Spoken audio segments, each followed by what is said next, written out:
আসসালামু আলাইকুম সবাইকে। তো পতেঙ্গা সি বিচের মধ্যে কি মিষ্টি মিষ্টি আচার পাওয়া যায় আপনাদের দেখাচ্ছি।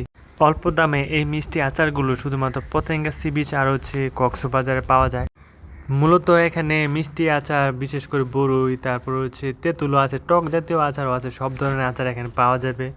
তো আমি আমার ছোট ভাইকে নিয়ে ঘুরতে আসলাম পতেঙ্গা সি বিচ। ভাবলাম যে আমার বাড়িওয়ালির জন্য হালকা কয়েকটা আচার নিয়ে যায়, খুশি হবে হয়তো। তো আমি মোটামুটি 4 থেকে 5 প্যাকেট আচার নিলাম, যেখানে এক প্যাকেটের ভিতর 8 থেকে 10টা আলাদা আলাদা প্যাকেট আছে আচারের, এবং প্রত্যেকটি প্যাকেটের মূল্য 40 থেকে 50 টাকা, আর বেশি না, কারণ এগুলা সব সস্তা। তো এখান থেকে সুলভ মূল্যে আচার পেয়ে যাবেন। তো সস্তায় কয়েক প্যাকেট আম বস্তায় ভরে নিলাম আমি। আপনারা ভাবতে পারেন যে আমার ক্যামেরাম্যান কে, এখানে আমার ছোট ভাইকে নিয়ে ঘুরতে আসছি, একটু আগে বলছি সে আমার ক্যামেরাম্যান। তো যাই হোক, আচারের বিলটা দিয়ে এখান থেকে কেটে পড়বো। তো গাইস, আমার ভিডিওগুলো যদি ভালো লাগে অবশ্যই পেজটাকে ফলো দিয়ে সাথে থাকবেন। সবাই ভালো থাকবেন, আল্লাহ হাফেজ।